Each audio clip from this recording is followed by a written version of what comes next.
America trade deal కుదిరిన దగ్గర నుంచి జనాలలో అసహ్యాన్ని ఏది అద్భుతమైన పనిని అసహ్యం పుట్టించేలాగా మార్చేందుకు జరుగుతున్నటువంటి కుట్రల మీదన చాడా శాస్త్రి గారికి సంబంధించిన ఒక కథనం చూద్దాం. అమెరికా ట్రేడ్ డీల్ మీద ముఖ్యమైన సమాచారం అన్నటువంటి చెప్పుకొస్తున్నారు. అమెరికా భారత్ ట్రేడ్ డీల్లో మొన్న అంటే ఫిబ్రవరి 9 మరియు నిన్న అంటే ఫిబ్రవరి 10వ తేదీన ఆసక్తికరమైన మార్పులు చోటు చేసుకున్నాయి. మధ్యంతర ఒప్పందంలో అనుకున్న దానికి విరుద్ధంగా ఫిబ్రవరి 9న అమెరికా వైట్ హౌస్ ఒక ఫ్యాక్ట్ చెక్ షీట్ అని విడుదల చేసి దానిలో భారత్ కొన్ని పప్పు దినుసులు దిగుమతికి ఒప్పుకుందని, అమెరికా నుండి $500 బిలియన్ దిగుమతులకు భారత్ హామీ ఇచ్చిందని, భారత్ డిజిటల్ సర్వీసెస్పై ట్యాక్స్ విధించదని క్లాజులతో ఈ ఫ్యాక్ట్ షీట్ విడుదల చేసింది. దీని మీద భారత అధికారులు గట్టిగా స్పందించి వివరణ కోరితే నిన్న అంటే ఫిబ్రవరి 10 సాయంత్రం 6 గంటలకి మళ్ళీ వైట్ హౌస్ మార్పులు చేసిన ఫ్యాక్ట్ షీట్ విడుదల చేసింది. సర్టన్ పల్సెస్ కొన్ని పప్పు ధాన్యాల తొలగింపు ఫిబ్రవరి 9 ఫ్యాక్ట్ షీట్లో భారత్ అమెరికా నుండి దిగుమతి చేసుకునే వ్యవసాయ ఉత్పత్తుల జాబితాలో సర్టన్ పల్సెస్ పప్పు ధాన్యాలు ఉదాహరణకి లెంటిల్స్, చిక్ పీస్ వంటివి జోడించబడి ఇది జాయింట్ స్టేట్మెంట్లో లేదు. ఇది భారత రైతులకు ముఖ్యంగా పప్పు రైతులకు పెద్ద ఆందోళన కలిగింది. ఎందుకంటే అమెరికా నుండి చౌకైన పప్పు ధాన్యాలు దిగుమతి అయితే స్థానిక మార్కెట్ ధరలు పడిపోయి రైతులు నష్టపోయే అవకాశం ఉంది. ఇది రాజకీయంగా కూడా సున్నితమైన అంశం. పప్పు దినుసులు భారత్లో ప్రధాన ఆహారమైన నేపథ్యం.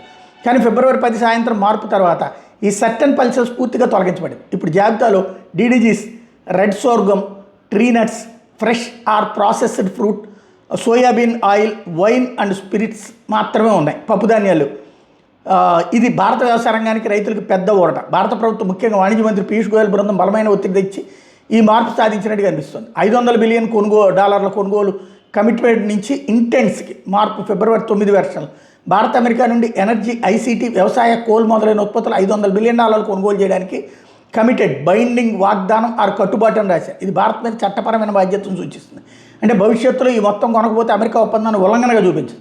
అయితే ఫిబ్రవరి 10 మార్పు తర్వాత ఇప్పుడు India intense to buy more American products and purchase over $500 billion అని మార్చారు. ఇంటెన్స్ అంటే కేవలం ఉద్దేశం, ప్రణాళిక మాత్రమే, బైండింగ్ కాదు. ఇది భారత్కి చాలా పెద్ద రాయితీ. $500 బిలియన్ అనేది ప్రస్తుత ద్వైపాక్షిక వాణిజ్యం కంటే 2.5 రెట్లు ఎక్కువ. ఇది రియలిస్టిక్ కాదని భారత్ వైపు నుంచి ఎప్పుడు చెప్తున్నారు. ఈ మార్పు భారత్పై భవిష్యత్తు ఒత్తిడి, బ్లాక్మెయిల్ అవకాశాలను తగ్గిస్తుంది. అయితే భారత్ డిజిటల్ సర్వీసెస్పై ట్యాక్స్ విధించదని ఫిబ్రవరి 9 విడుదల చేసిన ఫ్యాక్ట్ షీట్లో ఉంది.